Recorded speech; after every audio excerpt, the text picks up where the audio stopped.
And of course, it means to say, di, kukunin mo sa puso mo. Hindi yun. Yung laman ng puso natin. As of now, ano ba sa pakiramdam ninyo? Or sa palagay ninyo? Because you are the only one who knows what you have now in your heart. Diba? Of course, I do not know about that. But of course, God knows what you have now in your heart. Kasi always the Lord is looking at our heart. Kaya kung ano yung naman yan na ano ko, nandito ako ngayon, mamaya paglabas ko, doon ako muna pupunta. Alam na Diyos yan!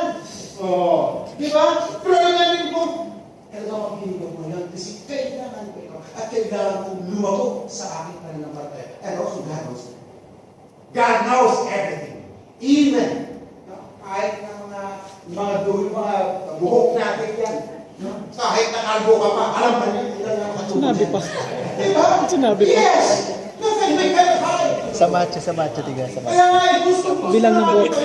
puso natin. Ano ba yung puso? Ano ba yung mayroon? Sinasabi na dito sa Proverbs chapter 23, verse 26. Proverbs chapter 23, verse 26. Sabi niya, my son, give me your heart and let your eyes keep to my ways. Kaya nais ng Panginoon na ang puso mo yan ay talagang kalunan sa Diyos at naman ang puso na yan ay talagang mga salita ng Diyos upang sa gayon doon lang. Even your hair, God knows by numbers. It's not only the heart. Ano sabi niya? Focus my eyes. Your eyes to me. Diba? Sa Hebrews 12, chapter 2, sinabi niya focus to Jesus.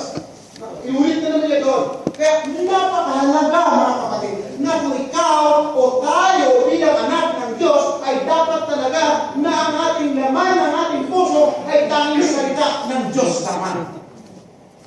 Kaya sabi na doon sa Psalm 119, verse 10 at 11, I have hidden your word in my heart that I might not sin against you. Kaya pag naman ng puso mo, puro salita ng Diyos ay sigurado. Sure mo yan. Pero pag naman ng puso mo, doon pa rin ikaw sa laman mo, sablay tayo. Ay, ano ba sir? Kasi, ano pa ako eh? I say in the flesh. Yes, all of us. Iba din kasi yun, yes, in the flesh na continue ka. Na alam mo ng mali, alam ginagawa mo pa. Iba yun. Iba rin yung nagkamali ka dahil sa instant or dahil nga nasa flesh ka. There's a big difference of that. Iba rin yun, dahil sa flesh ka, sa flesh lang kasi ako, kaya sadyain ko talagang gagawin kong bagay nito. There's a big difference in that. Diba? So dito, nakikita sabi niyo, my son, give me your heart. So God wants our heart. He wants our heart to have the clean heart.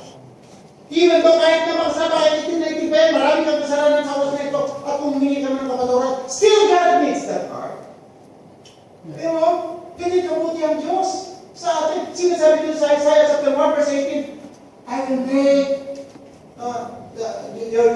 your heart, kahit na crimson, as red as crimson, I will make it as white as snow.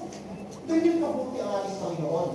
So, He needs our heart. He wants to see all things our heart.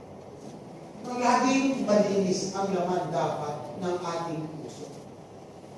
Hindi yung kung ano-ano pa yung mga inuunan natin sa buhay natin. Ano ba yung puso na yun? No?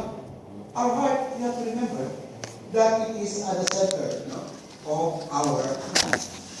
Yung gusto niya, yung center talaga ng buhay natin. Sabi, according to the scripture, our heart